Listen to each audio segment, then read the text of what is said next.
And I want to know what the Vatican's response was. Because they clearly put out an official statement. Vatican asks Instagram how it was possible the Pope's account likes a photo of the Brazilian model. So that was... Their response was like, how did this happen, Instagram? So, you probably pressed the button. It's like, you probably pressed the button. Don't pin this on us. The model replied, at least I'm going to heaven.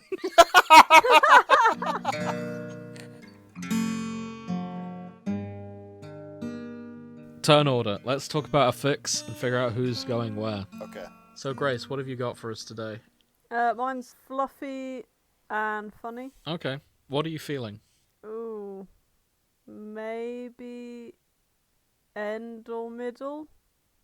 Okay. Nick, what are you feeling? Stone dead last. You want to be stone dead last? Yes. Okay. I'll go first in that case. Shrocs. And Grace, you can... Yep. I knew it was the Shrocs. Shrocs. Yeah, I can't agree more. Let's end on Shrocs, and I'll open with history. Alright. Nick, have you seen that video of the one Australian guy getting arrested? And, I mean, that doesn't narrow it down. I'm sure there's loads of videos Okay, out there of if I Australian say this people getting phrase, arrested. Okay, I'm gonna quote from him, and if you'll probably remember it if you have seen it. This is democracy manifest. I feel like I should know where that's from, but I don't. It's a man in Australia getting arrested outside a Chinese. It's one of those things that James would have sent to you at some point. Oh, for sure. Yeah. Let me send it to you, Nick. I just want to get this out there. Because Okay. I think, James, you do suffer with, oh, I've seen it so often, everyone else must have. I'm like, no, your algorithm just knows you too well. It's something Everyone I saw else years has a ago, different though. algorithm, bro. That's true. Well, I've sent it to you. I think it was Jack from uni that showed it to me first, actually. But I believe this is Matt Berry's dad. Okay, let's have a look at this guy.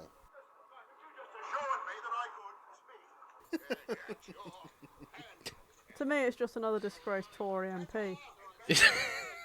I wish Tory MPs would do a speech like that whenever they're counted off. The intonation is fantastic. Yeah. So apparently, an interview has surfaced of him explaining this. Now that he's done his time in prison. Okay. He was trying to plead insanity. That was his entire goal of this. Wow, Just okay. sound as mental as possible so that you might get a reduced sentence. I mean, it's ingenious. Yeah. Yeah. I don't think it worked, because it's many years later. Tax fraud was what he's being arrested for. So, yeah. It's not even like a political crime or being wrongfully imprisoned or anything. No, he just did fraud. He just didn't want to go to prison for tax fraud. Yeah, which honestly sucks to be you. Maybe you shouldn't have done what most people agree is a crime. Did Matt Berry watch the video of this guy and think to himself, That's yes. my career. Yeah. I could do this all day on a script. And become famous and do quite good in what we do in the shadows. Yeah. Among many other things. Literally all the videos on YouTube of what we do in the shadows it just seems to be just Matt Berry mispronouncing things. Oh, he's so good. Yeah. I will get through what we do in the shadows over our hiatus, and we can talk about it properly. Yeah. New York City. No, fuck off. You cannot tempt me with your sex potions. Perfume. This is how we all talk in Tucson, Arizona. Call me Jackie de Toya. Oh, I'm so far behind. I'll get on that. Oh boy. Okay, what are we doing? I've been asking myself that question for 30 years now. Oh, I know, right? I like that mental image of Nick as a child pondering like the thinker in his crib. Sat on the What potty. am I? Just ruminating, mother. I'll take Bitty later. Oh, God. Yeah, I can see it. Grace, you want to tell Nick about your dream? Which one? The one that I said would go right to Nick's head if you told him. Is this like the... So, hang on a second. Is it a dream as in something which happens between your ears during the night? Or, like, the Martin Luther King variant? This is not a Martin Luther King dream. Right. This is something that came into Grace's imagination after watching Doctor Who. Yeah. So Okay. I watched Doctor Who, and I thought, I was just going to bed, and I imagined you essentially with this shed, always having like a rolly cigarette in your mouth, with like a flat cap on. And instead of the Doctor, you were Mr. Ware, instead of Doctor Who. And people called David Tennant like the Doctor, but you were known as the layman. The layman. Yeah. Basically, you could do everything Doctor Who did, but on a budget like Heath Robinson. And instead of like having a companion, you just had this doddy little apprentice following you around the place. And you're like, alright, look, son, look, it's not going to work like that. So he's going around trying to turn this thing down with all these gizmos and buttons. Look, the power cords are right there, and you just take the plug out and it goes down, and Doctor Who's like, yes, I've done it, we stopped it, and the evil band's going, no. And you're just going, see, I don't know what all the fuss is about, you know. It's that simple, it's just that bloody simple. Don't need a doctor to figure that out, you know. For folks, the layman in his time-travelling shed. Yeah, like, it's like, the console was taking too much space up in the middle, because, like, that's where he needed to park the car, so he put it at the back. He's just really practical, and he's got this hedgehog with a candle on its back, so it could see and find slugs that would sometimes get in. Sorry, And then, what the fuck? And then while you're waiting for it to power up and shit, because you can somehow run it on water, you don't need to run it on cosmic energy and shit with all these pistons or whatnot. Like, you both just sit on deck chairs with like a pint between you, just going, or a cup of tea or something, just going, oh yeah, we'll be there in 15. You get a paper out. You know, I wouldn't be surprised if you had like a titty mag on the wall somewhere or something. Like, it was proper weird, and I woke up going, I'd actually watch that. Russell, Stephen, I know you listen. No, don't listen, you'd make it shit. Oh, for God's sake. I don't know. I think Mr. Ware. The layman. they'd ruin it by casting like a handsome British man with cheekbones, when what you really want is Matt Berry or Jack Black. No, I don't. just want a tall, bald northerner. You want Martin Freeman, or you want the guy who played Arthur Weasley? Yes. Whose name escapes me. Or Christopher Eccleston. You know what? You know what? Yeah.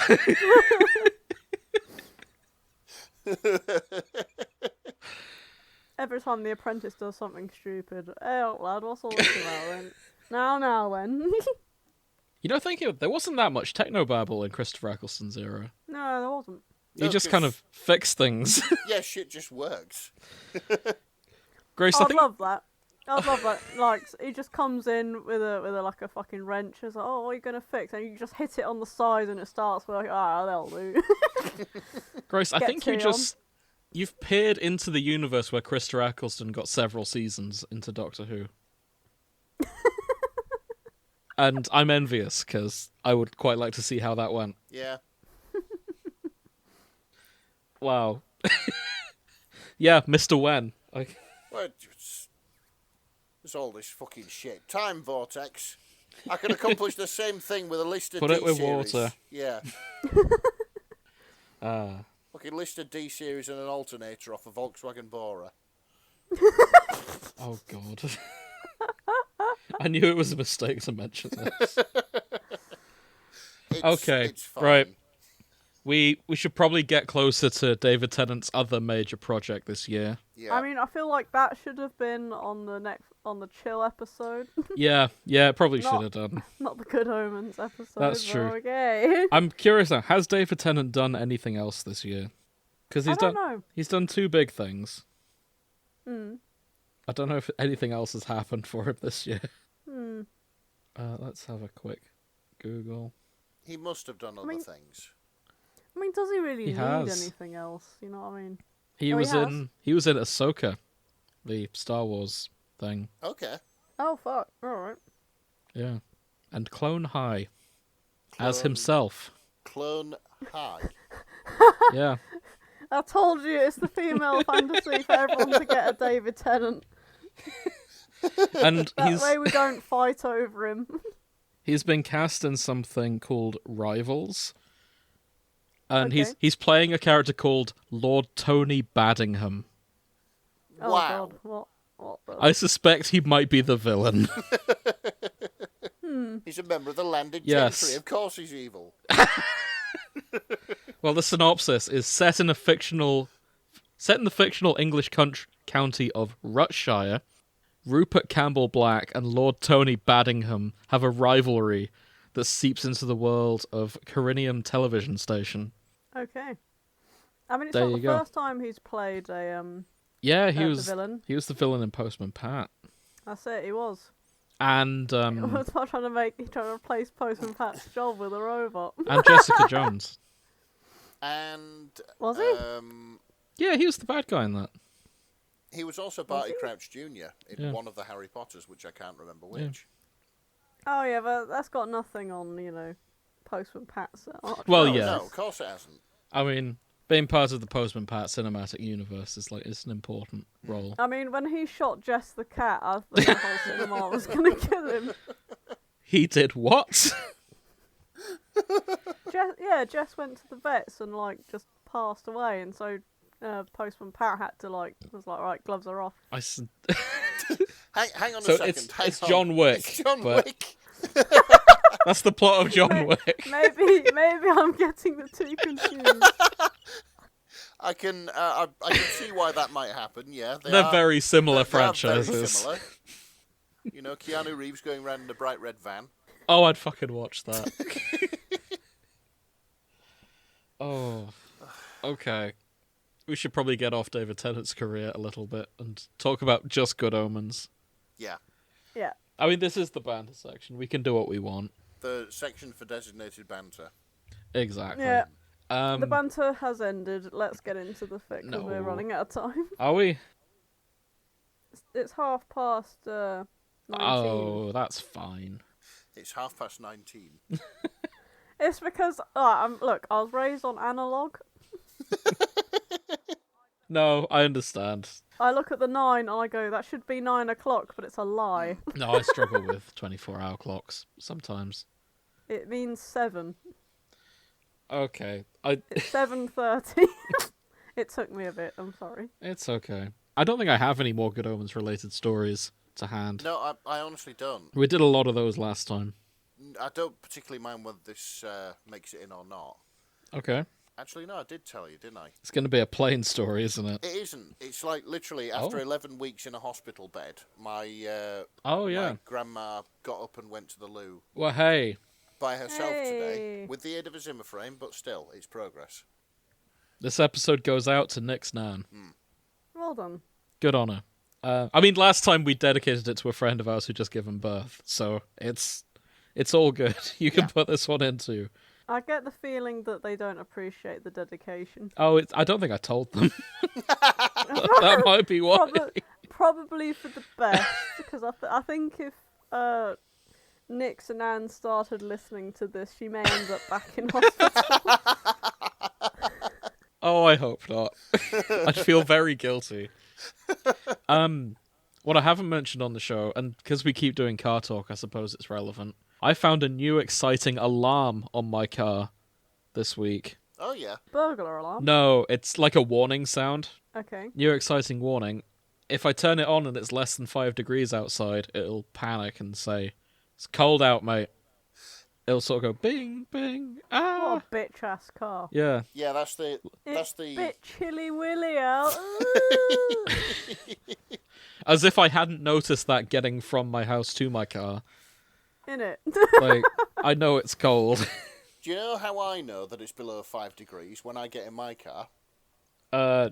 You felt the cold on the way in. No, the Still see your breath on the inside. No, the auxiliary Yeah. belt squeals like fuck. Until the I engine see. is warm. Okay, well, Yeah, that's what mine does. I haven't noticed that yet, thankfully. Oh, God. No, But, yours won't do it because yours is relatively new and isn't. Oh, true. It isn't an old banger which is worth about £3.50 being held together with like tin cans and bent wire. And may it stay that way. Well, it'll have to. I hope it does. I have no money to replace it. Oh, I meant mine. May it not become a old banger. Oh yeah, yeah. But Everything becomes an old banger in time. yeah, I just hope it's not held together by cans. Look after it, and it will look after you. I've done my best. Oh god, maybe I shouldn't. So I was at Grace's house earlier, and as I left, I've been feeling a bit under the weather, so I'm going to use that as a defense. So Grace lives on like a small road, and then you turn, and there's a slightly longer road. Yes. And it wasn't until I got to the end of that road I realised what was wrong with my driving, and then I put my glasses on. Oh shit! Like, Fucking driving blind. I got to that second road, to that second stop, and I was like, it's a bit fuzzy, isn't it? Wow, visibility's really poor. And then it hit me. Oh. It's not the fence. I'm just not looking at the road in high definition because I haven't got my glasses That's on. exactly it. I was watching the road it had gone down to PS2 quality. So Fuck's sake. it's not like I can't drive without my glasses. It's just highly not recommended. God's sake. So you're just looking around going, wow, Grace lives in a shithole. I haven't seen like graphics like this since Harry Potter on PlayStation 2. Fucking Hagrid over here with like 3 pixels between them. Oh, fucking... And then I realised and I put my glasses on and everything cleared up. To be fair, Yeah, it made it to PlayStation 3. Hey, okay, no, my eyesight is better than PS3. That is... I was talking about my neighbour. Oh, right, yeah, your neighbourhood's PS3, for sure. to be fair, If anyone played the video game Folklore, pretty much where Grace lives. yeah, it's Spooky Yeah, to be village, fair. ghosts. when you are driving through your neck of the woods, all of a sudden the world will look fuzzier, the textures go all blocky. Sean Bean from GoldenEye sort of like comes out of the bushes and I wish he wouldn't. lurches towards you. The universe seems to blur and you look into an eyeless socket that holds no love for you. Yes, I've heard it all before. I know about the tentacles, I know about the rituals, I know about the Scarecrow Festival. I know that my place is fucked, alright? I know that there's an eldritch horror just seeping the sanity from all of us. But you know what? It's We you, gotta live Grace. somewhere. Huh? You're the tentacled horror that seeps sanity from me. I mean, without the tentacles. Yeah, I don't know, you got long hair. Oh, yeah, that's true. And on that same route back, there's a sign that says sewage orc. And that I keep trying to remind myself to write that down and put it in my D&D campaign. Yeah, sewage orc. Yeah, I like that. Yeah. The sewage orc. What's a sewage orc? Yeah. I think I've... What makes it an orc? Any... Does it stand Sort for of something? big teeth, rotting skin. So the sign is meant to say sewage works, but Oh.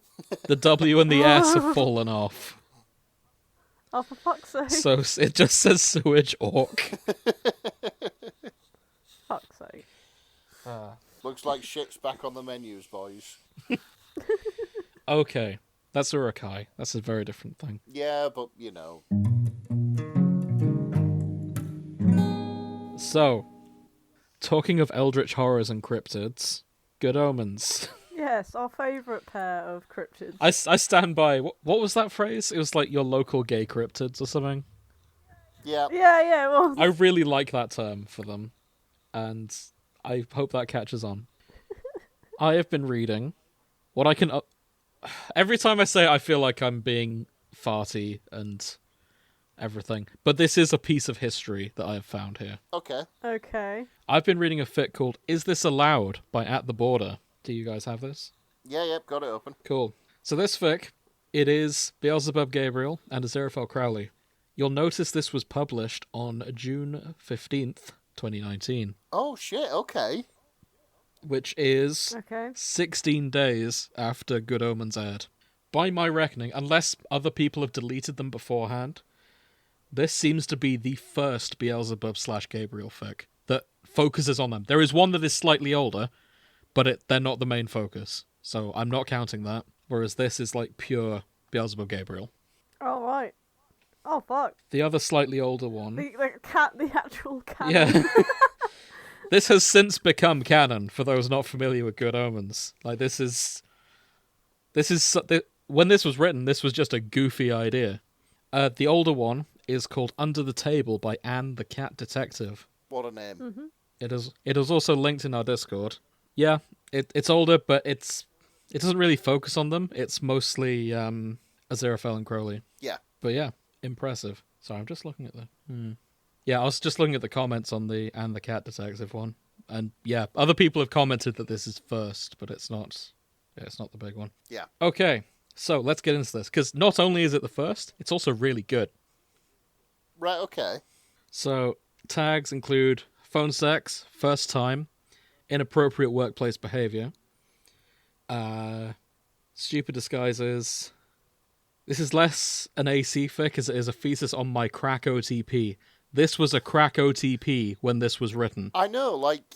Oh my god. I do wonder that if Neil Gaiman did read the fanfic and was just like... Oh, I don't know. I ship it now. Yeah, kind of ship it. I mean, Let's possibly. Put this in. Yeah. I feel like they kind of had chemistry in the first season for the brief time they spent together. Like, I could see like something going on in the background there. That might have just been the actors having good chemistry, but who knows? But anyway, our story begins with a telephone call and some spicy phone sex. Now, as much as I'm heaping praise on this author, this is some of the grossest phone sex I've ever read. I was just skimming. Right. I don't want to see yuck why. anyone's yum. If this is what you're into, go ham. I don't think it is. Go James, John Ham. You brought another scat It's fic not to quite. Not Let me just quite? read some lines. Okay. And I'll lick you over, then I'll suck on your fingers till I get all wrinkly and pruny, and I'll rub my grime and filth everywhere. You'll be covered in it. Oh, you don't have to do the voice with it, James. You don't. Yes, have... I do. No, you I am. don't. No, I'm not half-assing this. Oh. Yeah. Yeah, keep Right. talking like that. Literally. Dirty. So much dirt. Ugh. Beezy, you'll taste so disgusting. Beezy. I'll taste so bad, Gabe. You'll vomit once you get too close, just from the smell. Then I'll take the vomit and rub it all over myself like perfume. And then even you won't be able to resist me, not for a second. You get the idea. Christ Yeah, alive. it's something. It's less adorable than the canon pairing, but Absolutely. yeah. But again, I feel like this is on purpose, and it's kind of... I believe that this is what the canon pairing does when the doors are Oh, Yeah, closed. God. maybe so. Possibly. I can believe that Gabriel is just like He as wants that hygienic dirt. as he is. He's just into filth. One other line I have to highlight here. So they're talking about it, and they're like, oh, here's what I'm going to do to you. Oh, it's going to be so dirty. And she's like, well, why don't you? I can't take it any longer. Come down here right now. I can't stand you being a few floors above me this whole time. I can practically feel your weight on top of me, you big lump of soap. Scrub me raw. And it's at this point Gabriel brings up the awkward point. We can't. We know we can't. We'd probably disintegrate. It'd be like holy water for you. Probably worse than holy water. Like if we bang, we're going to explode. At this point, Gabriel's like, we don't know that. We can't prove it. And they start bantering about. And that's when Beelzebub goes, well, I could probably prove it's already happened. They're going 'Cause to see... There's an angel and a demon they're probably shagged, right? And Gabriel's like, no, don't be daft. They've not shagged. And then they put a bet on it, on if they've shagged and who hasn't shagged. So Phone sex interrupted for a friendly yeah, wager. if Gabriel's right and they've not shagged, Beelzebub has to waive the paperwork for travel between heaven and hell. Okay. Because apparently you have to sign these documents in triplicate for travel between heaven and hell. It takes them hours to get through there because hell's bureaucracy is terrible. I mean, it is hell. It is hell. Yeah, Yeah, it's very on that brand fits for hell. perfectly. It's hell. Yeah. And so the bet is on. And there's only one way for them to prove it, of course. Surveillance. They're going to scope out the local gay cryptids. They're scoping out the local gay cryptids. Yeah. We cut to the park where they always meet up, St. James's Park. Crowley's the first one to notice he's being followed by a dark figure. He meets Aziraphale, takes him from the bench, they walk away like, we're being watched, something's up. And, yeah, Aziraphale hasn't quite noticed. But eventually, they realize Beelzebub is watching them.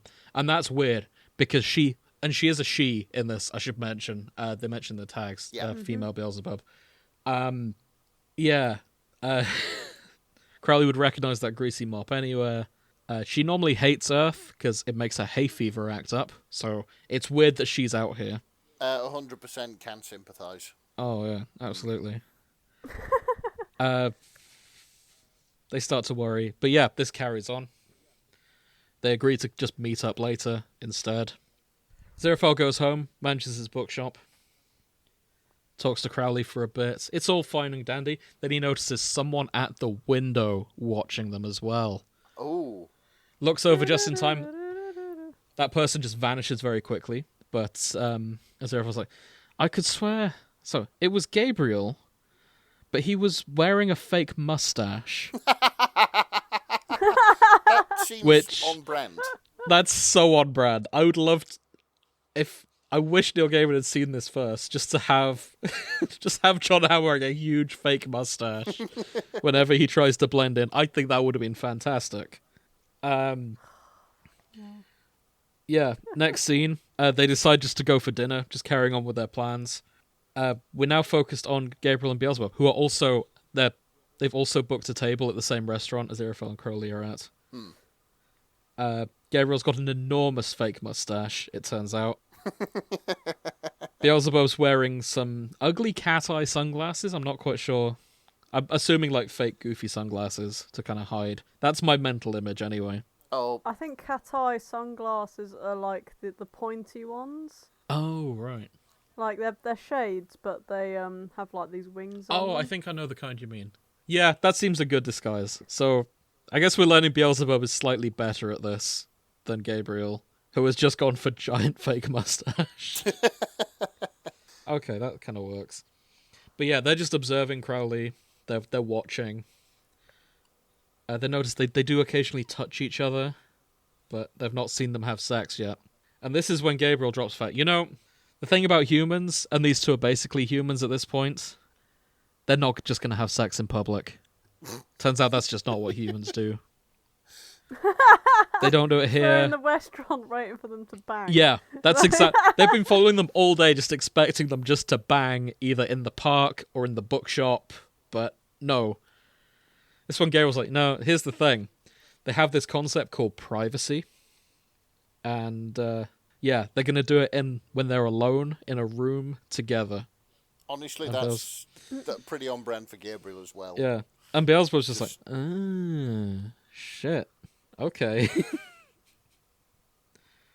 Also, I'm skipping over a lot of this. The dialogue is adorable between the two of them. Like, there's flirting chemistry That's here. them over there sitting together. Christ, they look ridiculous. Oh yeah, that's the next scene. But yeah, they agree. They start making more dirty talk about each other. So this line I can only read in John Hamm's voice as well. Okay. He asks what Beelzebub wants. She's like, I want to kill every human in this horrid restaurant with a putrid toxic gas, then I want you to fuck me hard on top of their bodies. He goes, you disgust me, but let your freak flag fly, babe. Hey, get it? Fly? Like, that's so Gabriel. It is. Yeah. God. Yeah. Crowley and Aziraphale know they're being watched. Of course they do. These two aren't being subtle. The mustache, yeah, very much a focal point. But they don't know what they want, so they just carry on their meal, pretend everything's okay, just to find out more information. More time passes. Crowley's at home, alone, misting his plants. He gets a phone call. He gets a phone call from Dagon.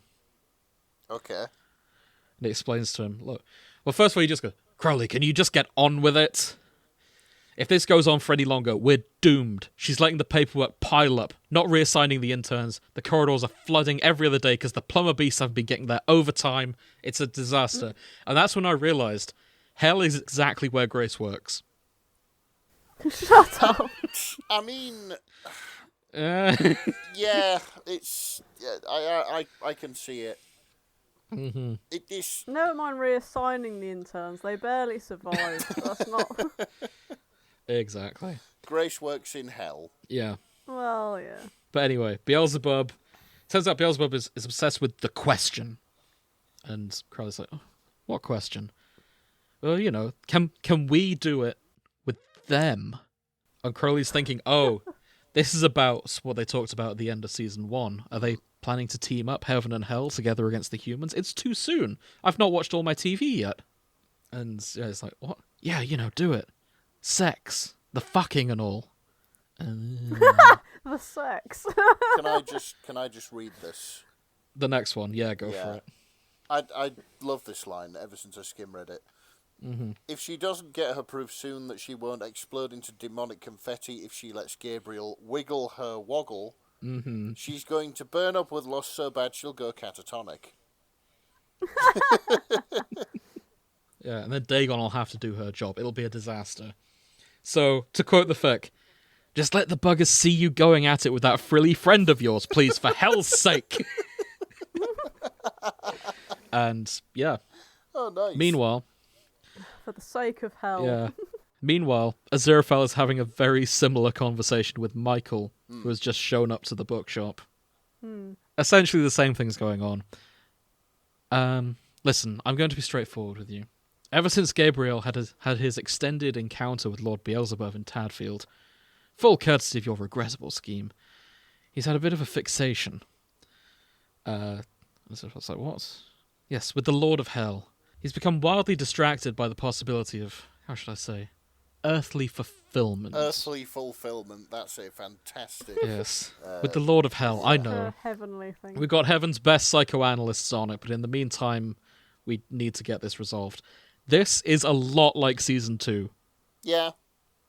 Like, with Gabriel just giving up and being bored of his duties. That fits so well. It does. And, yeah.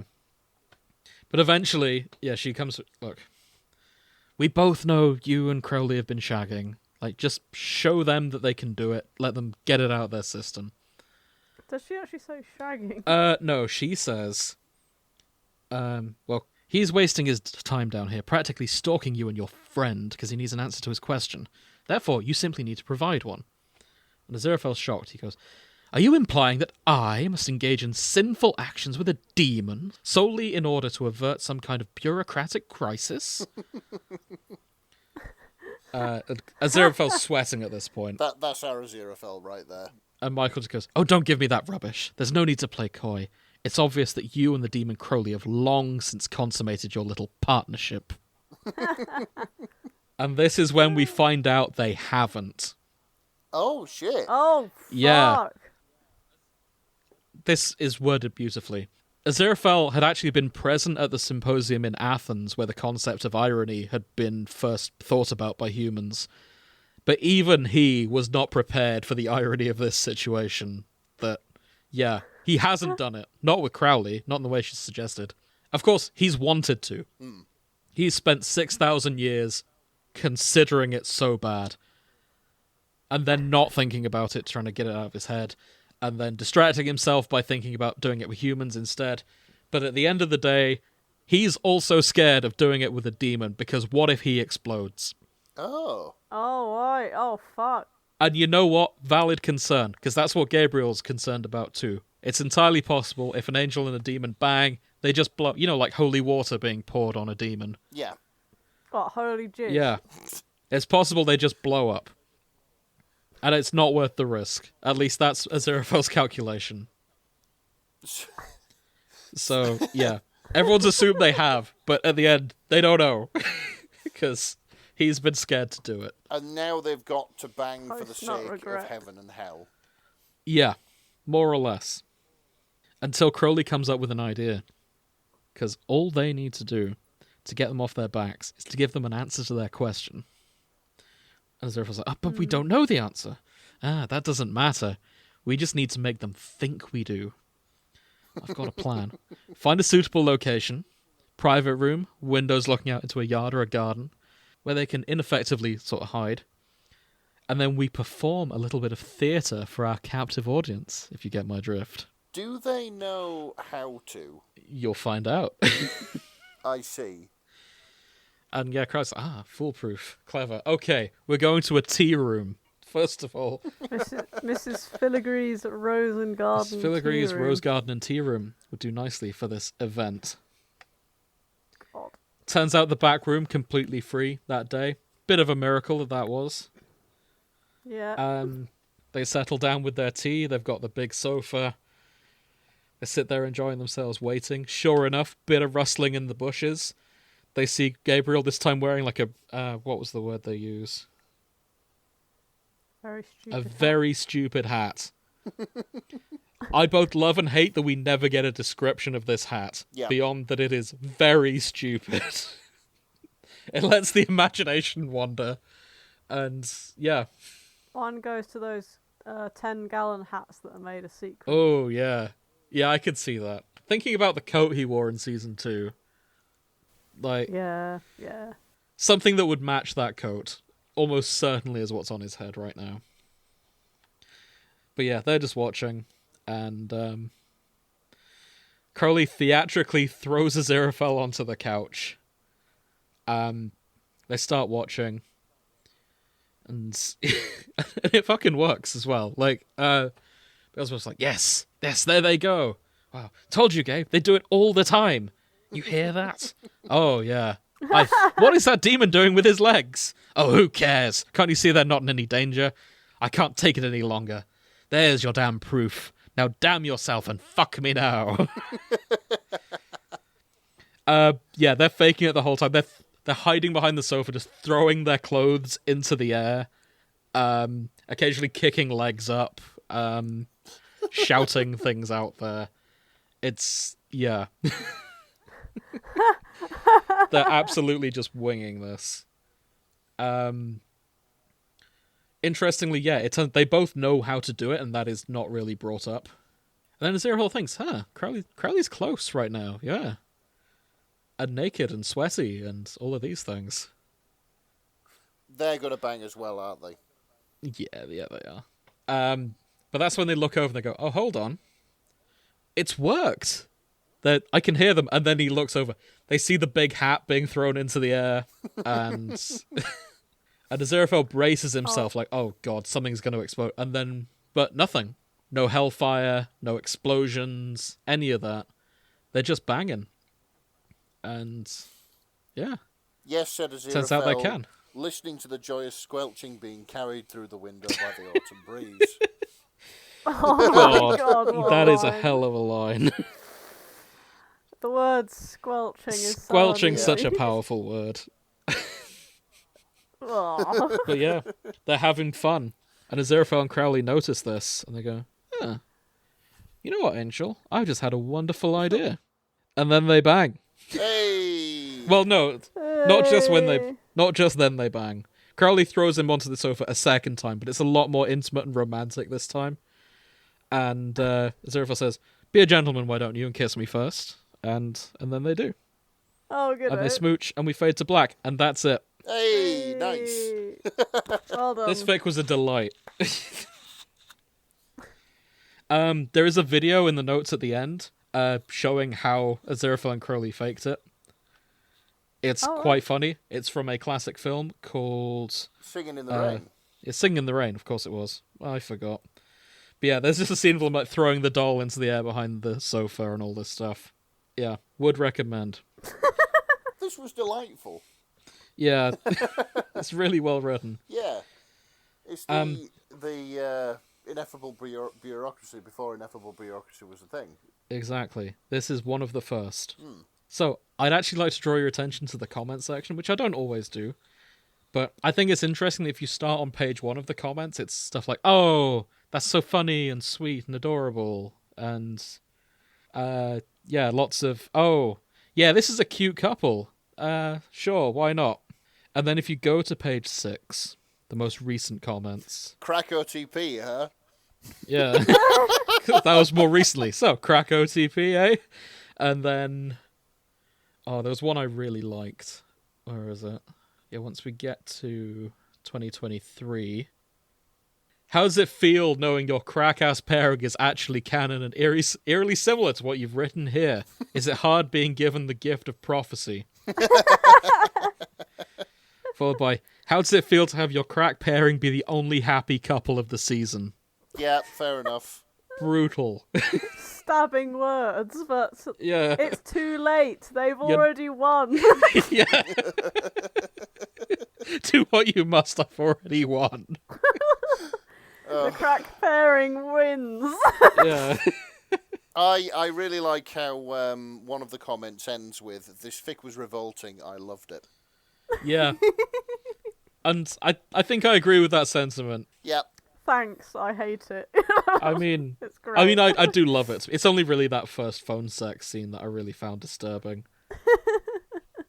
The rest of it's very wholesome and quite funny. Yeah, it is. So, It is I quite approve. good. I do quite like it. Mm-hmm. I think that's all I have to say about this. So, At the Border, thank you very much. This was delightful. I hope you're still writing in the fandom. I haven't actually checked that yet. Oh, wow. They've got a with nail and eye fic, Nick. Wow, really? Yeah. That's very niche. Yeah, with nail and eye is a very niche British comedy Yeah. from 1986. Oh, okay. Stars Richard E. Grant and Paul McGann. Richard E. Grant is the guy I was Yeah. forgetting. And And- Paul McGann. Richard Griffiths is in it as well, isn't he? Yeah. But yeah, that's something for another time. Wow. Maybe one day we'll do that one. But yeah, this was good. Thank you. Grace, you were firmly second. I was. Okay. Bear in mind, I have not Wait, actually written. I didn't my say the script down. line. What? So, Grace, what have you been reading? Say the line, God's- James. I did. Just did. Right. So this is Plant Heist by Sir_Bear, Ah. and I do believe that this was written before the second season of Good Omens. Yeah, it was. 2020. Yes. Which is Not, why Probably not written by a bear, though. no. But who are we to judge? It's very well written if it is. Yeah. Now, I believe that this fic is probably what should have been going on afterwards, but you know what? What do I know about happy endings? Okay, so what you're saying is, the fic we just covered is what Good Omens Season 2 was. You're reading what you wanted Good Omens Season 2 to be. Yeah. Okay. Interesting. Fluff, crack treated seriously, humour, Crowley's plants even. Plant abduction, booby traps, sharks, piranhas, spy movie tropes. Okay. What? Bamf, Aziraphale. Yeah, I'm... some good tags here. Mhm. I was like, I do like the joke about the plants in Good Omens, so I thought, all right, this is for me. So it starts like this. It all started with a cactus. They are tough plants, adapted to survive even the harshest conditions on Earth. A grumpy demon wasn't enough to scare them. Oh, shit. They listened to his threats and stood tall, unshaken, unintimidated.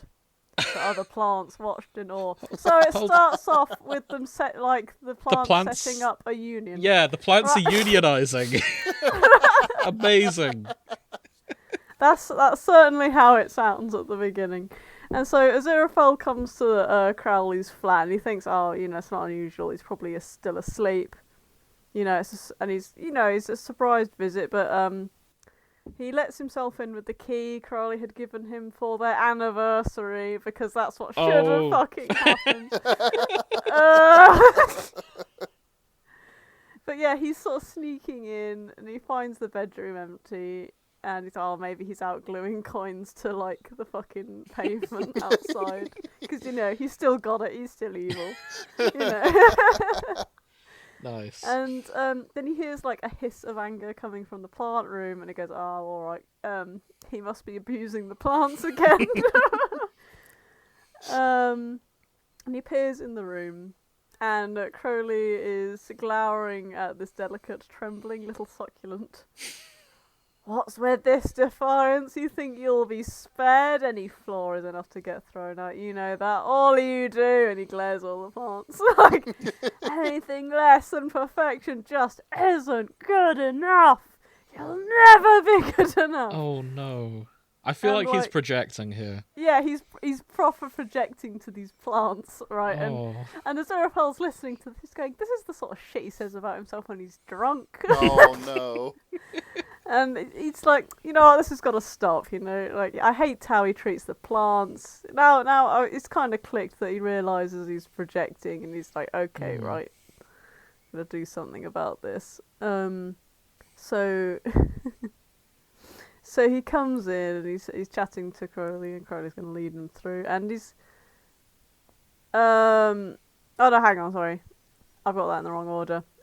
I'll read this bit. Aziraphale was just about to miracle himself to the flat's door when he felt someone watching him. He turned to see a spiky cactus, a new addition to the plants. It stood resolute, unlike the rest of the trembling plants. Normally trembling, he corrected himself, for the rest seemed different as well, and more determined under its strong leadership.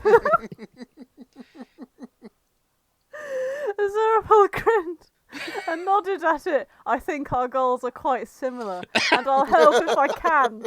The cactus bows slightly in acknowledgement. He just does the nod. Yep. Yeah. Aziraphale like hides Legend. the succulent on his person, and like he'll have to do for now. And he's going to go rescue it. He's going to take it back to the bookshop and just make sure it doesn't go under the wrath of his boyfriend. So, and like a lot, it sort of carries on like this. And like a few days later, he's asking kind of, "Why aren't you nice to your plants?" And like he's sort of dodging. That's such an going, emo line. Yeah. I know. That's right out of a My Chemical Romance album. It is, isn't it? Oh, go on, read it out. "You know, my dear, you really ought to be nicer to your plants. Why do they deserve any kindness? Why do I deserve any kindness?" The second bit's in italics. Oh yeah, it's the dialogue. It's not a quote. It's the dialogue plus the projection. Oh shit, you're right. Well, I don't care. Even so. And then he's like, "They're lovely, even when they aren't perfect." Hint, hint. Either way, while Crowley's asleep, Aziraphale slips back into the flat, right? And he's looking for like the plants that are clearly ready for the chop, right? he sees a wilted fern, and he's like, right, it's a bit larger than the succulent. If I miracled it away, it could end up anywhere. I'm gonna have to physically take it to a safe location. How convenient. But yes. What do you mean? I mean, it's a plot contrivance, isn't it? I think they've actually done It's this too big before. to miracle. I'm just gonna have to Scooby-Doo my way out of this No, apartment. it's because it might end up somewhere random. Oh, is that a thing? Not that it's too big. Oh, okay. I'm not entirely sure. I think it was. Oh, okay. So yeah, he manages to get the heavy fern down the flight of stairs.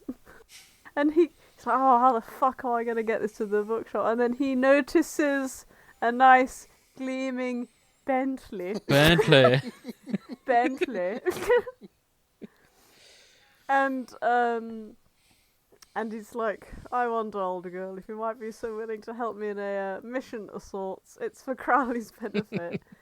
And the Bentley's like, "Go on." The what, sorry? The Bentley. Thank you. I can't remember if I said at the start. I set a challenge. If the Bentley comes up, we're saying it like that one Russian ASMR lady. Yep. Oh yeah, we did say that. Good luck. The Bentley's response was curious. not outright mistrust. So it's like, go on. And so Aziraphale is in the middle of the street talking to this Bentley. Bentley. Right? and so yeah, he explains why, and as if that Bentley knew something he did not. Still, her engine rumbled to life in a way that seemed to say, "I'll protect them." Oh. It's fucking written. I've got to. So yeah, it drives them to the flat, and they drop off the plant. One by one, more of the plants are disappearing from the bookshop, and No, so into the the only bookshop. ones. Yeah, they're being taken to the Aziraphale's bookshop. You said upstairs. taking them from the bookshop to the flat. To the bookshop. Yeah, cool. And hiding upstairs where Crowley never goes. So the only ones that are left are all the ones like inspired by the cactus. Because they're thriving under the pressure, right? They're okay. They're resilient. Crowley is like fucking fuming because all of his plants are just disappearing. You know. Everyone's just disappeared. He's seeing a rebellion. How have they ran away? You know. I think he knows that.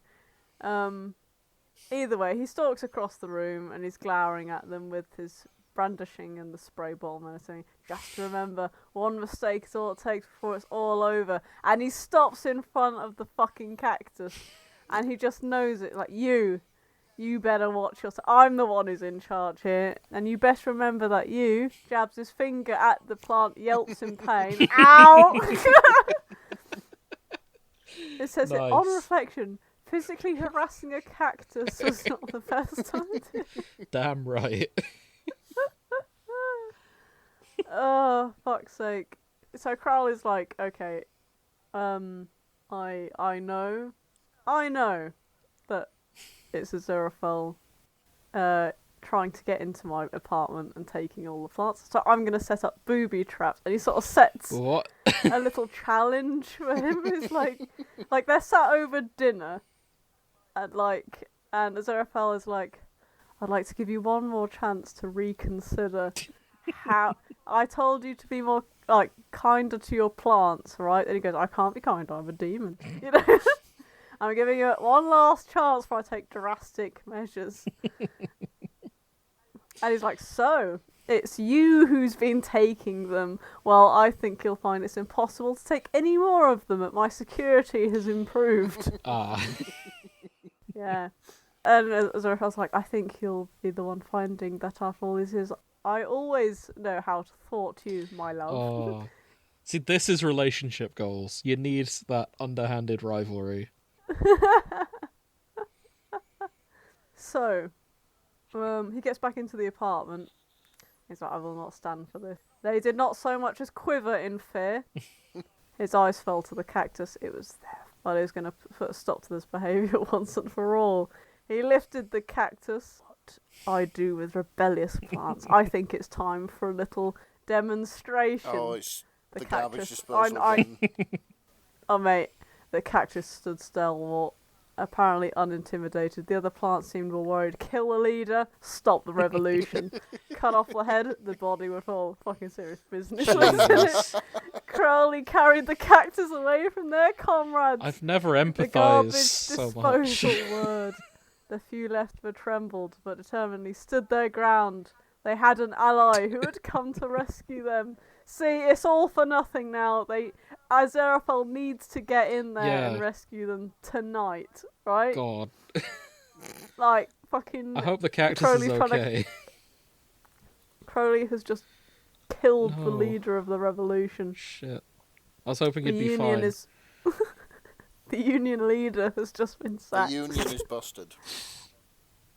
I will avenge you, cactuses. Okay. Okay, so there is a fantastic description of how Crowley has set up his security. Okay. The flat looked like something from those spy films Crowley enjoyed so much. Aziraphale sighed at the scene before him. Cameras observed the area from every angle, but compared to everything else seemed reasonable. Tripwires, pressure plates on the floor connected to an alarm system, a little Roomba with a flamethrower taped on it that patrolled the area, and to top it all off, Aziraphale rolled his eyes, laser beams crisscrossed the room. Of course they did. Because of course they did. Yes. Is Aziraphale, like... Is he wearing, like, the Catherine Zeta-Jones style outfit to kind of, like, break in and dip around the lasers? Apparently he's snapped his outfit, and it's something reminiscent of the love child of Indiana Jones and James Bond. Oh, okay. Yeah, that still works. Yeah. He could miracle away all the booby traps and defences, but that wouldn't... But he wouldn't dream of spoiling Crowley's fun like that. Fair. So he's good at everything else, but like he politely asks the lasers to just let him scoot past, and the lasers are like, because he's flattering them, the lasers are like, oh, cheers, mate, and they shine a bit brighter in pride, and yeah, they just let him go. Aww. And then he like, he stops to politely ask like swinging saw blades to like just miss them and shit. And he gets to this fucking tank with all these sharks and shit, and he's like, just don't mind me. And the shark's like, yeah, whatever, There's he can completely mimic Crowley's voice on the AI assistant he has, and so it's like, Of course. It's like, Tartan is stylish. Processing, voice match complete. You may proceed, Master Crowley. Of course, that's his password. Thank you, dear Miss Google. And he's right. Yep. Tartan is stylish. It is so fucking funny. Let's see, what's he got? Oh, not just sharks, but crocodiles too. And piranhas. And spikes. Oh, for fuck's sake. Yeah, he's got everything. But yeah, he finally gets to the room with the plants, and all of them are in fucking stone pedestals under plexiglass cases. And there's another Roomba there with like a fucking laser taped to its back patrolling the room. And like, it's just... it's so fucking funny. Oh, nice. I like how he uses the angry Roomba with the laser on it to as a laser to cutter, cut the plants free. Yeah, he does. Legend.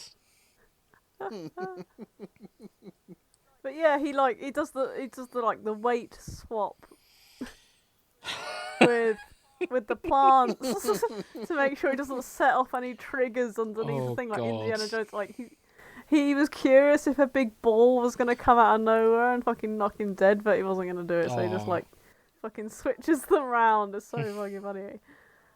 Oh my god. But yeah, next morning, fucking Crowley thinks he's gonna come in and he's gonna find like Aziraphale trapped somewhere. Unfortunately, he walks through all of his traps. So like he goes under the tripwires, he gets attacked by the lasers, and then he's like the AI assistant, and like he's breathing heavily. He's like, I need you to open this door right now. Unfamiliar voice detected. Initiating emergency protocols. No. Yeah, he gets set alight. Shit. And after a little while, like, he manages to get by again. He manages to get past the fucking sea animals. Then he finally gets to the pedestals that are now empty. And it's just like, what the... Yeah, they've been replaced by the stubborn cacti that, like more cacti. Legend. I take it you found my note. You mean this piece of paper that says, be nice to my plants I've left or else? Yes, I've read it. And I reviewed the security footage. What I don't understand is, why do you care so much about this? It never bothered you before.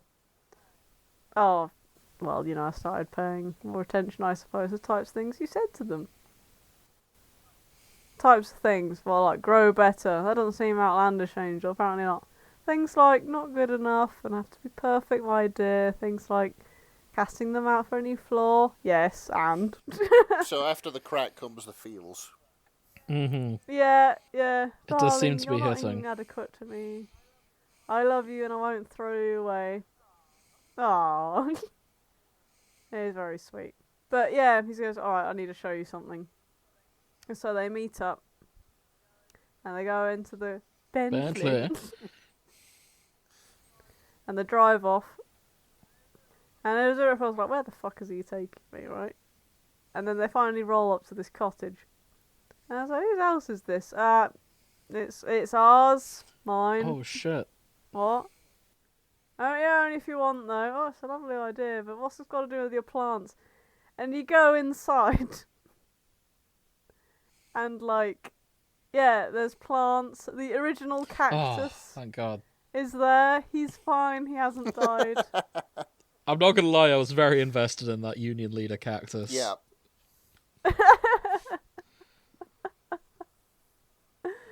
Oh, fuck's sake. Yeah. And yeah, that's pretty much how it ends. They're just. That's adorable. He just wanted to scare the others, Yeah. run out of space to hide them all. Yeah, Oh. yeah, he just took a. Yeah, pretty much. Okay, I'm glad this had a happy Also- ending. Yeah. Like, Yeah, exactly. Is this not the ending you'd want out of an actual episode of fucking season 2 instead of what we got? maybe season 3. That's it. It turns out that Crowley's just got this nice little cottage on the South Downs that he's been taking the plants to take care of. Yeah. Yeah, exactly. Oh. Oh, bless. Would that not have been so much better than I Forgive You? I live in hope that season 3 Ah. will be will give us a happy Crowley Aziraphale ending. Yeah, the South Downs cottage that they both deserve. Yeah, soon, Yeah. hopefully, assuming their schedules line up, and David Tennant isn't kept in Doctor Who forever, being wheeled out every time the fandom panics. Quick, something familiar. Quick, get Tennant back. Maybe if we actually cloned him, this might help. Yeah. Oh dear. Yeah, this was great. It was. It was lovely. I'd totally forgotten about the plant threatening scene in season 1 of Good Omens. And I'm glad to be reminded. I just liked... Like, the plants were still with him in season 2. They were just in the Bentley. Because... He didn't have an apartment. Yeah, because he got kicked anymore, out of did his he? house, so he was like, right, take the plants with me. Which to me implies he's quite soft on the plants. Yeah, he's fond of them. Yeah. Yeah. But no. Thank you, Sir Underscore Bear. That was delightful. I just keep thinking of that news article about that time a bear broke into someone's house and played a piano. And the headline was always just like, bear plays piano, not very good. And it upset people because like, bro, he's a bear, he's doing his best. And yeah, if a bear truly wrote this, I'm floored because excellent work for a bear. Yeah, 100. Well, excellent work for anybody, really. But Excellent work for anyone, yeah. Yeah. I judge this not by the standards of what bears can write, but what people can write. Yeah. And I think that's kind of high praise. Are you finished digging yourself out? No. Are you finished? Yeah, I am. Fucking hell. Yeah, lovely work. Ignore this idiot. It was fantastic. I loved it too. Personally, would have sent this forward to it actually being an episode of the new season, but hey, what can we do? Just send this to Neil like this. If this isn't your ending, Neil. Yeah. Neil. Neil, I know you're listening. Come on now. If you don't do this, we riot. Why the fuck couldn't you have just given us this? This is all we wanted. Oh dear. Okay, Nick.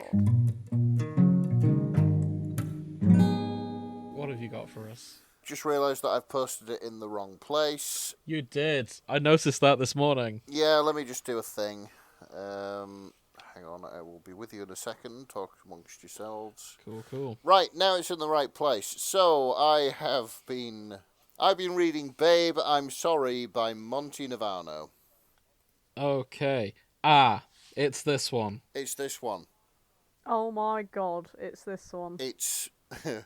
I put this in the trailer for the episode that went up 2 weeks ago. Yeah, and I was going to find something more suited to my interests.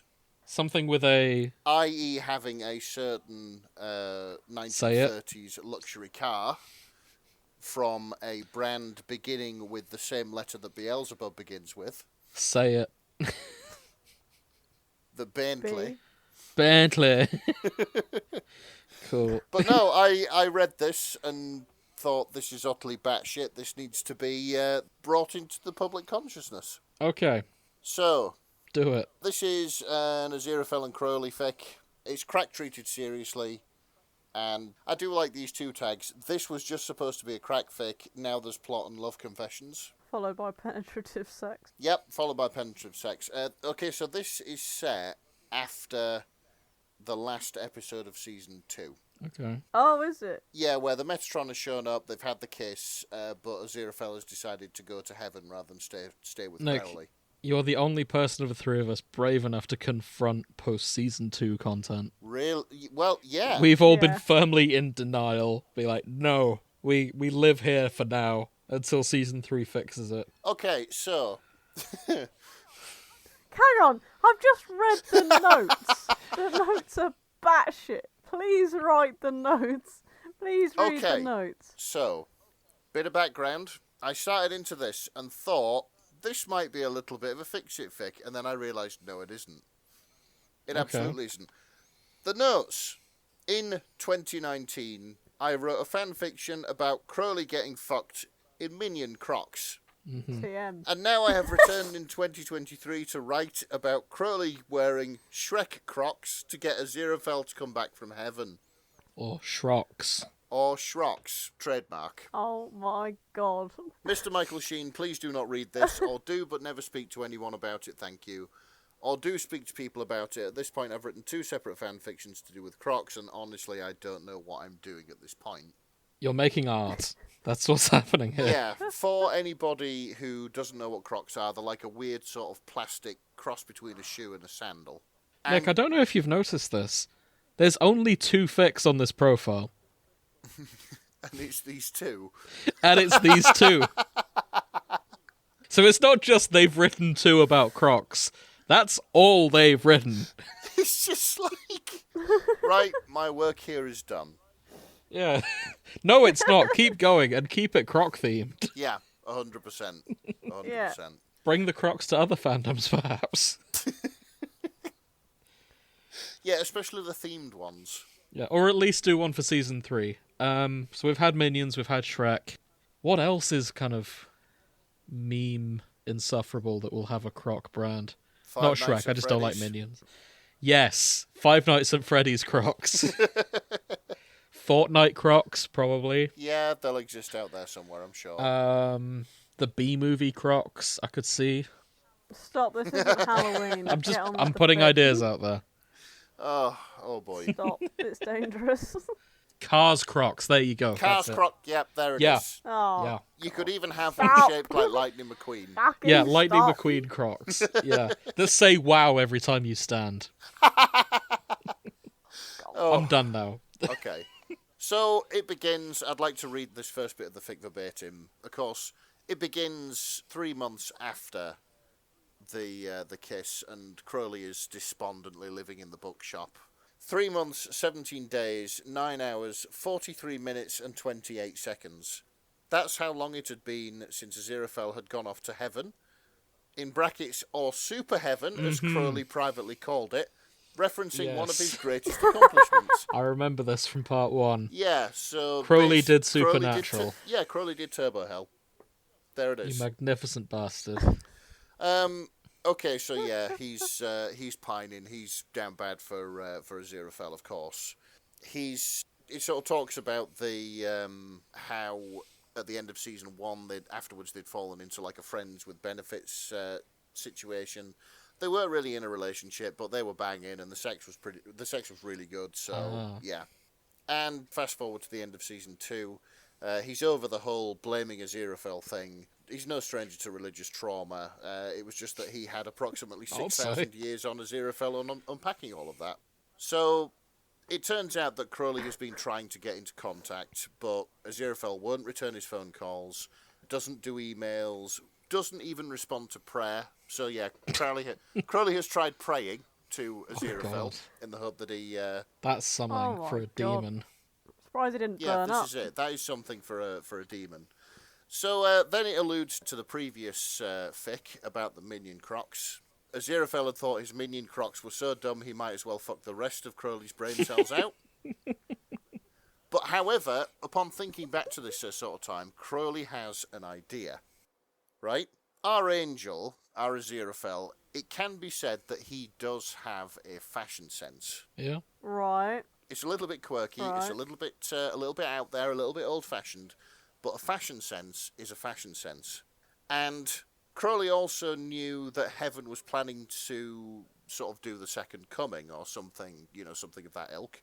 So, and I'll read this line verbatim, Crowley had decided to combine fashion and blasphemy. Mm-hmm. These were things that he was good at, so it made sense to combine them. So basically what he does is he finds a televangelist, right, and convinces him to spread the good news that the second coming was soon to be upon them, and Jesus loved his followers most of all who were wearing Shrek Crocs, trademark, or Shrocs, trademark. What?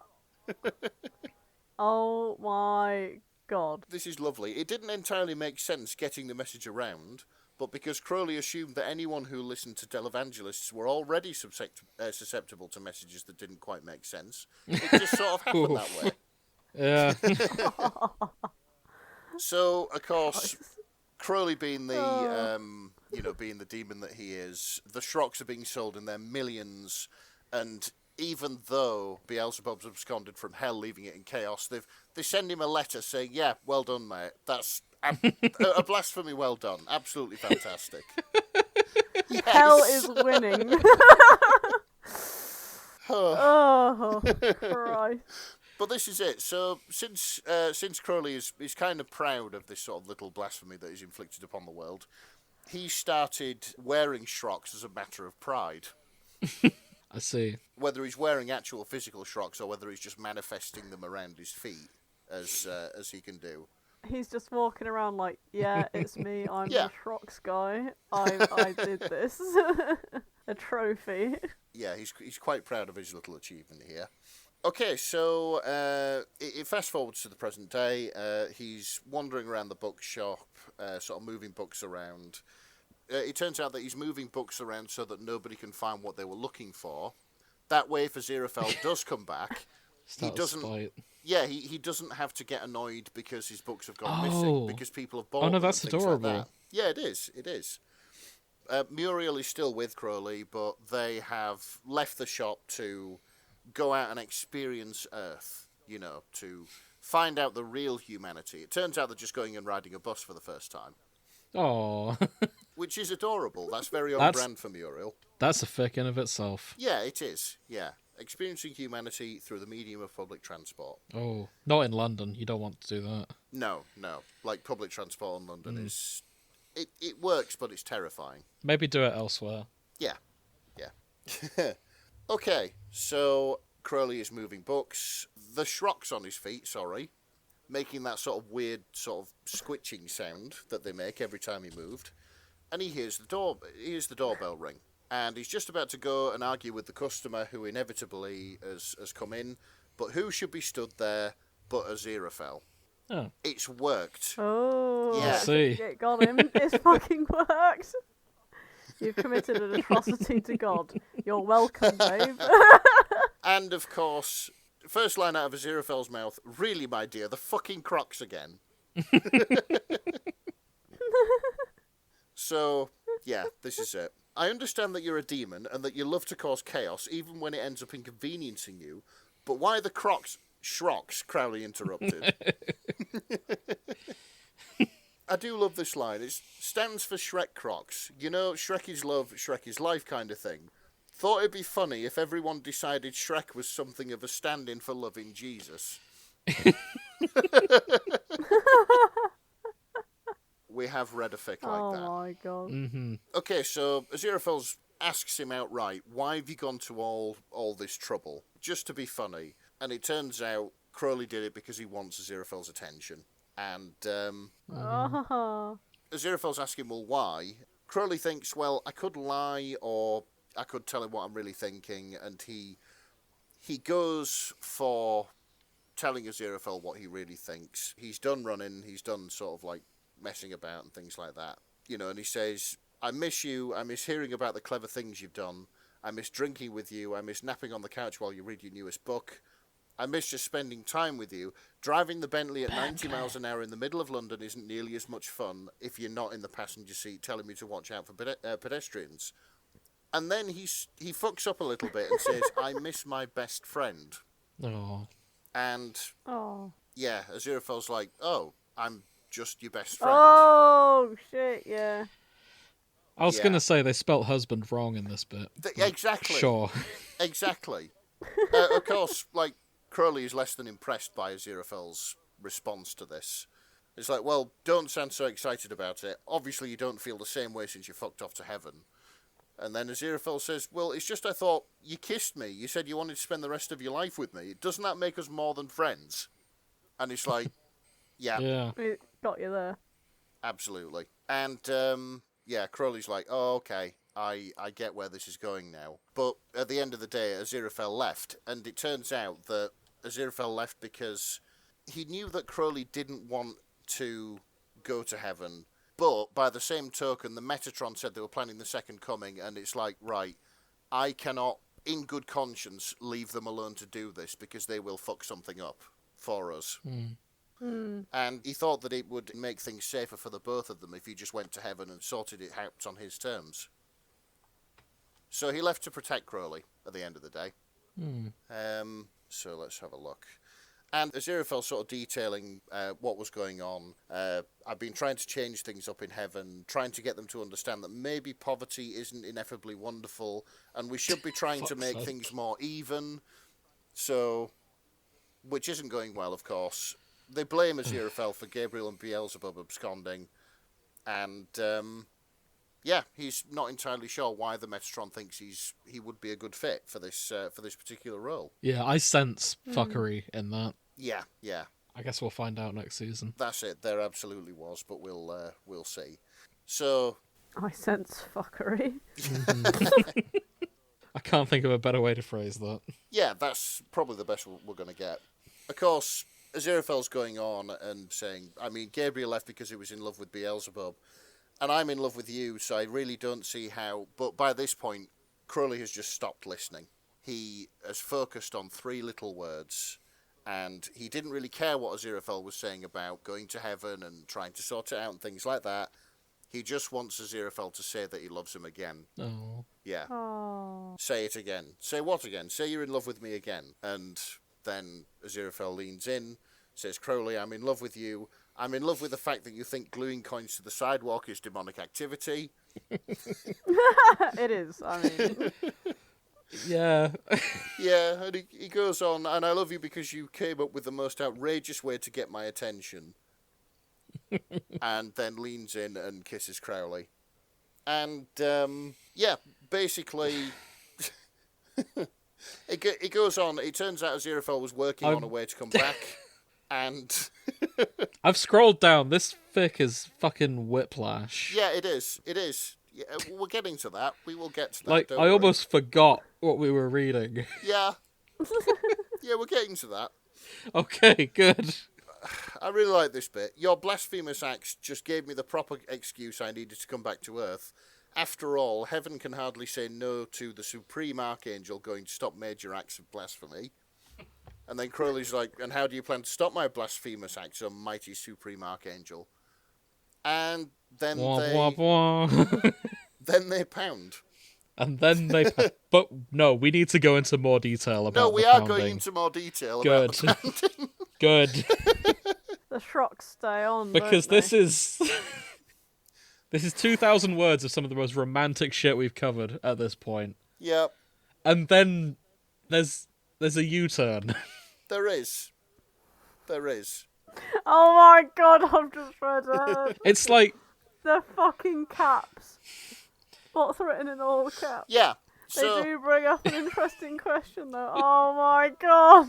so basically, while they are pounding, there's a sort of squitching sound every time Aziraphale thrusts. And and it turns out that Crowley is still wearing the Shrocs. Why the fuck are you Curly, wearing... my dear. Yes, Angel. Why the fuck are you wearing the Crocs?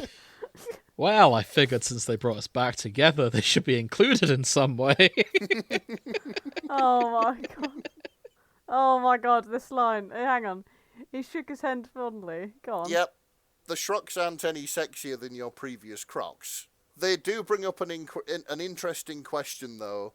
Oh, what's that? And then in capitals, what are you doing in my swamp? hang on, Nick. It's Crowley roared, adopting a Scottish accent. what are you doing in my swamp? I think anyone else would have killed the mood dead, wouldn't they? Yeah. Hang on. Wait, no. We can't let that slide. Grace, are you saying if David Tennant yelled, "What are you doing in my swamp?" mid-sex with you, you'd be okay with it? I think I'd be frightened. Yeah. Like I wouldn't like chuck him out of bed completely, but we'd have to like take a 20-minute break. You'd have to stop and go, what the fuck was that? Because you just said it wouldn't kill the mood, and It would. It okay, absolutely good. would. I just wanted clarification on that. I said it would. You Okay. heard wouldn't. Oh, I see. Apologies. Yeah, it would. You. Pro tip for anyone out there who wants sex advice: no Shrek impressions. Unless your partner is really into that. Yeah, don't unless do you it. have specified that your safe word is "What are you doing in my swamp?" Just don't. Oh, I feel like I've spent an hour watching Love Actually, Pride and Prejudice, like something deeply romantic and beautiful, and then someone has walked in, changed the channel, and put on an episode of SpongeBob. this is the thing. I wouldn't say it's even a 180-degree flip. It's a 360-degree flip because it starts with crack. It goes does, into yeah. relationship stuff and ends with crack as well. Okay, in that case, yeah, it's like I sat down to watch SpongeBob. After 10 minutes, someone puts on Pride and Prejudice, and it's heartwarming and beautiful, and Colin Firth's making me cry. And then we're just back into SpongeBob again. Yeah. It's So, amazing. I will mention the end of this. Of course, sorry. I'm getting ahead of myself.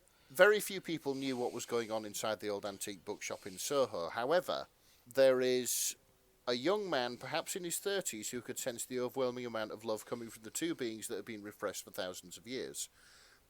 I think that this is because this guy is wearing Shrocs as well. I think this is Adam, all grown up. The young man left the angel and the demon to it, confident that the Shrocs would create an even stronger bond between the two that would allow them to save the world again. Yeah, that adds up. So, yeah, we get to see Adam again, and he's wearing Shrocs. I could believe that. It's a shame because until you said young, I was really hoping Metatron was just stood there wearing Shrocs. Like, all according to plan. All according to the ineffable plan. Yeah. I'm just upset there's only 2 comments. There will be more soon from us. There 100% needs to be more. They've got a knack for just making it really weird out of nowhere. God, even the right. Like, even the fucking comments. I just need to read this. Okay. So this is a comment. This is the only comment left. I just want you to know that I hate that you went through with this because why is it good? It's so good. And then the Why is author, it good? the author has replied and put, "It's really more that the Crocs, be they Minion or Shrek, right through me, and they needed to tell this story." Fucking hell. Crocs. Okay. Themed Crocs, Eldritch Horrors. Yeah. 100%. I mean, they always have been, but... Oh. Honestly, Thank you, Monty. this was both dreadful and uplifting in equal measures, I think. like, I don't know how they drew me in like that. I know. Like, we knew going in it was going to be weird croc sex. But somehow we got distracted just by how overblown and romantic this is. And I just want to detail. And then it blindsided me completely. Went, oh wait, croc sex. I forgot why we're here. I just want to detail my thought process going through this. And I'm like, dear. I looked at the tags and I looked at the first few paragraphs and I thought, haha, this is going to be hilarious.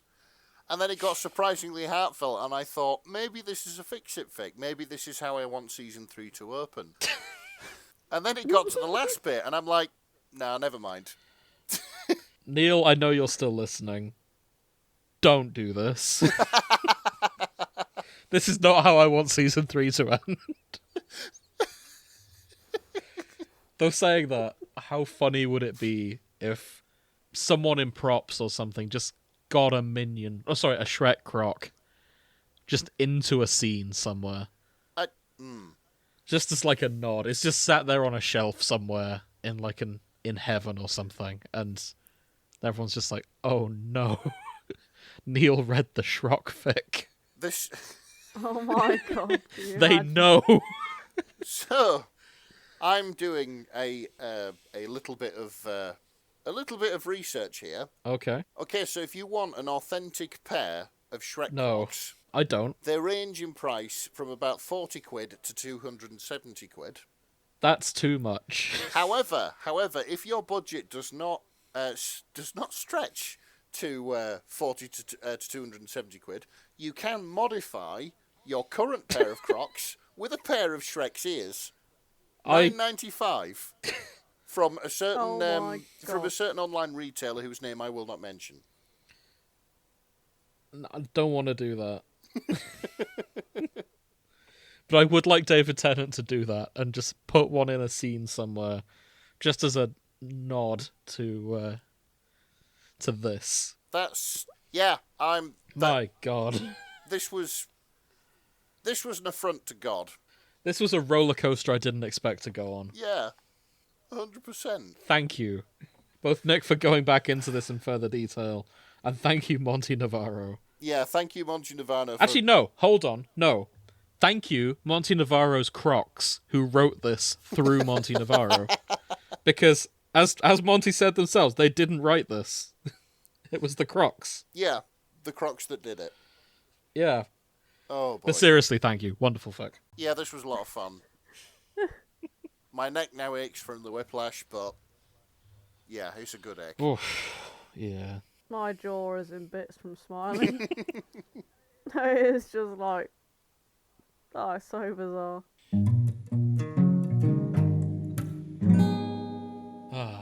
Okay. Let's wrap things up. What have we learned today? Oh boy. What? How can you ask that? Because I do it every day. It's my duty. What can we say? We know that season 2 didn't have to wait to end the way it did after reading all these fics that have loads better endings. Are you calling out Neil Gaiman here? Neil, let's be real. Can I call you Neil? I'm calling you Neil. Neil, just Look, fucking give us what we want. Life is compared hard. to these Don't authors, do this you to are a us. talentless hack. How could you? No, that was harsh. I apologize. Season 2 was good. I It was just deeply upsetting. learned. We don't deserve to be deeply upset. Nick, what have you learned? I learned get yourself a significant other who is willing to go to the lengths that Crowley goes to win you back. Absolutely. Yeah. That's romance right there. What, commit blasphemy? Start a religion around shoes. Cursed So shoes. blasphemous. Heaven's office has no choice but to come to you personally and ask you to stop. So blasphemous, you get a visit from heaven's cease and desist department. The second most powerful being in heaven. Yeah. Possibly third. We still don't quite know what God's doing. Will descend to smite you for putting crocs all over the world. Politely ask you to stop. I don't know. It sounded like some smiting was going on in that last chapter. Oh, true. Smiting with his flaming sword. Yep, his flaming pork sword. That's There the should one. be a cream for that if it's flaming. Oh, I hope there. Well, he. Yeah, I was going to make a joke about his sword of fire that he stands over the gate with, but you guys can write that yourselves. Okay, serious. What do you actually realistically want to see in season 3? This.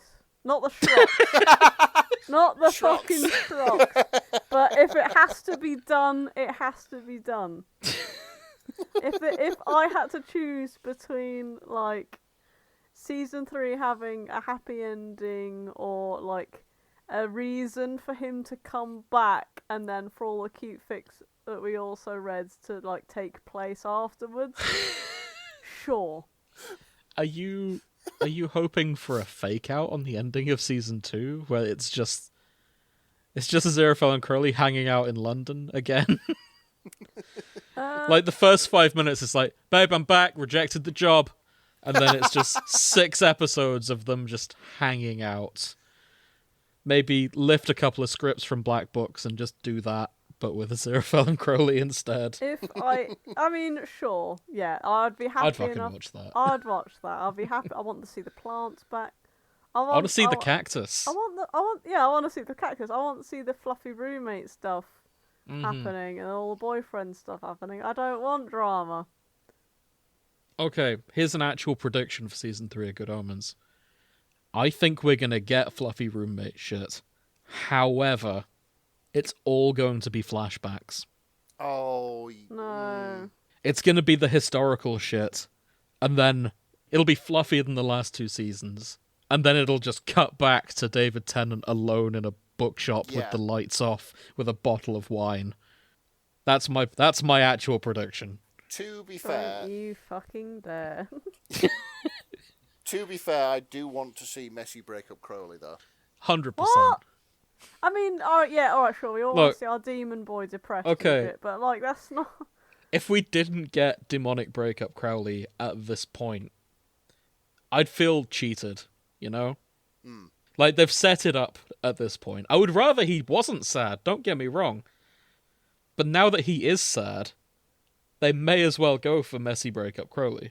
I do want to see him drunk out of his mind, sat in a bar, like, talking to somebody who has no idea what the fuck we're on about. We've built the universe together, and we've been with each other for 6,000 years, and okay. I never told him, and you know. So I realised... bartender's just like, yeah, okay. Yeah, this guy's got a real talent for exaggeration.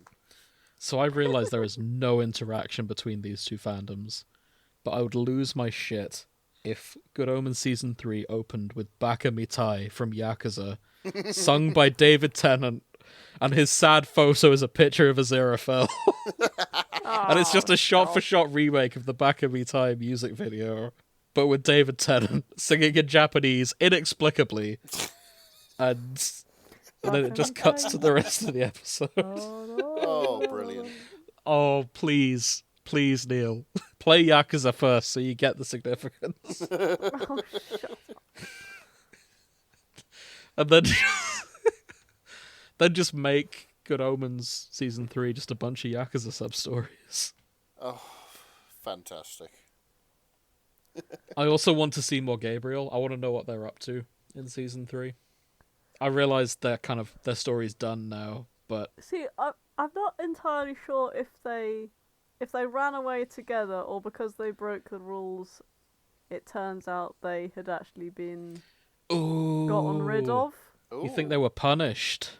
I think because like the penalty they said was to be removed from like memory and time and reality altogether, shit. so they would have never existed. Oh, I hadn't thought of So that. is that why no one makes a fucking fuss when they go because they've completely forgotten them I hope not. because they never existed? No, I mean, it's possible, but I'd be very sad if that were the case. Because, like, you're messing with God here, and God is all-powerful. Yeah, but God's nice. At least in this. This is turning into a very heavy conversation. Hang on, mate. Right. It's so Part 2 of this difficult podcast. Is God tell. benevolent? Yes or no? Now we're done with the fics, we're on to big talk. Big So, talk. is God good, or is it good because God says it is? Discuss. I feel like the Good Omens God is somewhat benevolent. I mean, yeah, season 1's God was just like, who knows? Season 2, God was like, probably a bit of a dick, but who knows? Believes in You're the just saying greater that plan. because of the breakup. No, I'm talking about like when testing Oh, like Book the of Old Job. Testament Yeah. shit. Okay. Valid. Well, it Yeah. could be that for the most part they are benevolent, but sometimes you'll know yourself. Sometimes you've just got to go and get drunk. You've got to go out and you've got to buy the cat. You've got to, I don't know, book a holiday and just fuck off somewhere for 2 weeks, just out of the blue. I can't believe we're ending on is God benevolent. Like, It's close territory, to be fair. I know we take this show places sometimes, but solving once and for all if God is benevolent is probably a bit much for us. I'm not paid enough for this. We are not No one qualified enough for this. We're not qualified. That's where you're wrong. Joining us, our special guest, the Pope. All the way from the Vatican. Come on. Alright, guys, I did philosophy and theology for 2 years. Oh, just want to say. But, it doesn't really matter. I swear to fucking God, if you managed to bring the Pope on just as I'd spent the past half an hour talking about an angel from heaven being so perturbed by some crocs that he came down and fucked a demon in the ass, I would quit on the spot. If it's any consolation. I'm terribly sorry, Your Holiness. I'm not doing this shit anymore. Hang on, let me pull something up. I have a story to tell you. Okay, so I happen to know this isn't the weirdest thing the Pope has been exposed to. So, it's customary when you meet the Pope, you're meant to present them a gift relevant to what you do. Okay. Right. And have you guys heard of a YouTuber called MatPat? No. Vaguely, yeah, the name rings Yeah, a bell. he's a vague one for me. He does videos about games and things and like the lore of them. He met the Pope about 7 years ago now. And you know what he presented the Pope with? I don't know. A body pillow? A copy of Undertale. Wow, okay. This means the Pope has a copy of Undertale. Do you think the Pope has the means to play this? Oh, probably. I Copy of mean, Undertale? you can put it on. It's a PC game. Any laptop will run it. I don't believe for a second he's had the time to play it. But imagine a world where he did. And imagine a world where he Googled Undertale and found out all of the stuff that goes on in the Undertale fandom. You do realise that this is the same Pope that accidentally was liking some woman wearing next to nothing on the Vatican's account. I did see that. And first of all, I don't believe that was the Pope on his own Instagram account. I'd forgotten about that. Hey, she was a very attractive lady. Like, good on him. She was Oh, just, dear. She was just dressing up as schoolgirls and shit. I was like, oh my god. Okay, but not the most wholesome thing the Pope could like, but So, not content with combining blasphemy with fashion, we're going to combine blasphemy with blasphemy, are we now? see, Nick, we You're already welcome. used that joke in the first episode. Yeah. So I'm just going. I mean, she looks nice. I've looked at the picture now. Well, the Pope Do you want- thought so. Yeah, I mean, Yeah, hey, the Pope was One of double the Pope's tapping, yeah. if that ass is nice enough for the Pope, who are we to judge? Technically, by the Pope, as like Catholic law goes, he's ineffable. Yeah, it's papal infallibility. Like, yeah, this is a nice ass. The Pope has said so. It like by God's representative on Earth, this is the ass. And I want to know what the Vatican's response was. Because they clearly put out an official statement. Vatican asks Instagram how it was possible the Pope's account likes a photo of the Brazilian model. So that was... Their response was like, how did this happen, Instagram? So, you probably pressed the button. It's like, you probably pressed the button. Don't pin this on us. The model replied, at least I'm going to heaven. Oh, boy. Oh. Oh, that's brilliant. At least I'm going to heaven. Okay, the actual response. Bear in mind, this came out 2020. Yeah. The Pope is not like Donald Trump. He doesn't sit around using his phone or computer to tweet day to day. He does occasionally approve the tweets, but not the likes. Someone else is responsible for actual liking. Right, so it's one of his more hornier members of staff. Exactly. Yeah. The Pope has been absolved from liking this. Well, that's a relief. I mean, not for her. She was probably quite chuffed to get the blessing of the Pope. But alas. Oh, boy. Okay, I think we've blasphemed enough for 1 year. Yep, 100%. We are definitely going to hell, so... And for once, it's because of us, not because of the fics we've read. Yeah, yeah. Oh, okay. This has been fun. Thank you for listening, anyone who made it this far. And, yeah, join us next time. Probably the Christmas special next. I don't know what we're doing yet. We're going to figure that out in the next 2 weeks. So, thank you. Have fun. If you're enjoying the show, best way to support us, tell your friends, spread the word. And yeah, follow us on social media. We're on Instagram and Tumblr for the most part. There is a TikTok and a LinkedIn and a Twitter. I have largely abandoned them because I don't like any of those platforms. Fair enough. Yeah. But yeah, thank you. Join us next time. Good night. Good night. Good night.